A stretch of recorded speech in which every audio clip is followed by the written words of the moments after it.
It's about food security, because we're living in a less secure world from a climate perspective. We want to deploy it to help uplift rural livelihoods amongst farmers in the developing world, in coastal communities in particular. I was passionate about it because it really involved women. And usually the women are the lowest at the low, the most disadvantaged. It's not in the abstract, it's not 100 years from now that people are going to be hurting, it's now. We can help them vaccinate their stocks and prevent devastating losses and keep more money in their own pockets for their own livelihoods. As populations multiply, food security remains a major concern for communities across the globe. Developing countries already rely on seafood as a fundamental source of protein, while globally, aquaculture farms supply more than half the world's fish products. In early 2016, ahead of World Oceans Day, Australia's Department of Foreign Affairs, Second Muse, CX Labs, and the World Wildlife Foundation launched the Blue Economy Challenge, a call for sustainable solutions to some of the industry's biggest pain points. First, head back to the fish feed drawing board in search of nutritional, cost-effective, and eco-friendly feed replacements. Aeroplane lands and all those meals that were half-eaten, even the posh ones, lobsters from first class, get chucked in the bin. But what if we could use the nutrients inside those to fuel something else? If people can get into nutrient recycling, if we can use fly larvae to feed the animals that we in turn eat, then we will have enough fish in the sea for humans. Next, diversify and improve the seafood product pool with new ocean products and less environmental impact. I was telling the people that they can make seaweed value-added products. They were very surprised. They were looking at me and getting surprised. What is she saying? And when I said that they can eat seaweed, they actually laughed. Lastly, engineer scalable infrastructure to minimize eco-footprints and improve operations across the seas. Over 93% of global warming is going into the oceans today. The net result is less and less overturning circulation, less fish and less habitat for fish and less food for fish. A marine permaculture array has a large buoy that goes up and down with the waves. Attached to that buoy is a steel cable that goes down several hundred meters to a flapper valve. When it goes up, it brings water up, and when it goes down, the flap valve opens and brings in more water. So we use that wave energy to bring massive amounts of water up a large pipe to within 25 meters of the surface. Near the surface, the water's warm. So we warm up that cold, deep water and get it so that it can actually float to the surface. And what we do is we irrigate a square kilometer of kelp forest. And that the nutrients in that water provides food and sustenance to the kelp forest and grows the habitat and the food for forage fish. To make sure solutions were viable, experts from the industry, academia, finance, and government fished out 10 winning innovations from over 220 proposals and 41 countries. One winning company is expanding the production of baby sea cucumbers to coastal communities around Madagascar and the Indian Ocean region, saving an endangered species and increasing local incomes. The sea cucumbers are an endangered species.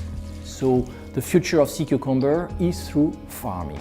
And we want to start operation in other countries in the Indian Ocean to repopulate the lagoon with this species, which is contributing to the integrity of the lagoon, because once it is there, it also helps other species to replenish. For the fishermen, the time they are taking care of their stockyards, they don't go to fish. So in a way, we lower the fishing pressure in the lagoon, especially in this coastal region where the population grows very quickly.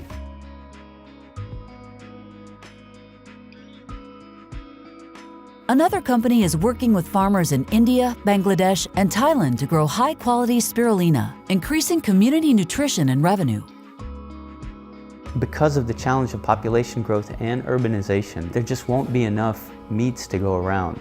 Our innovation brings spirulina back into this protein picture. By bringing this technology forward and deploying it in mass with rural farmers in developing world countries, we can help produce a lot more spirulina and uplift rural livelihoods amongst farmers in the developing world, in coastal communities in particular. Two other companies are reducing our reliance on marine-based proteins for fish feed by raising black fly larvae on organic waste. Aquaculture, and quite specifically in the East Africa region, is very much in its infancy at the moment. Farmers are really struggling to produce fish efficiently, and one of the main things that they're lacking is cost-effective feed. What we're going to be able to do is provide farmers access to feed continuously year-round at an affordable price. In Tanzania, a lot of the fish feed is imported. I mean, you're looking at, it's coming from India, it's coming from Southeast Asia, and it's coming extremely expensive. So we saw an opportunity where we could say, like, listen, we can provide you an alternative that's produced locally, is more sustainable, it doesn't have an impact on the environment, and will be cheaper. One of the big problems within the region is malnutrition. Childhood development is hampered, education is hampered. People aren't getting access to the vitamins and minerals that they really require day to day. Providing more fish at a more affordable price to the general public will actually help improve that at each stage. I'm passionate about closed circles, finding ways to take something that is being discarded or wasted and make it into a new product and make it into something that has economic value. We take spent nutrients, that's old organics, and we grow maggots, larvae, a bit yucky, on those. We just now have one factory. That one factory can take on 100 tons of organic waste every day. We process that to larva feed, and out of that we make 20 tons of a live larva. The live larva turns out to be 7 tons of product in the end that can be shipped all over the world. We'll create a very strong demand on organic waste.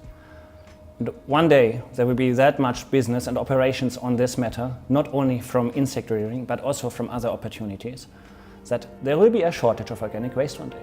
And that will be a very nice problem to have. In Zanzibar, an organization empowers women to harvest seaweed in waters affected by global warming. Up to now, we have made the tubular nets.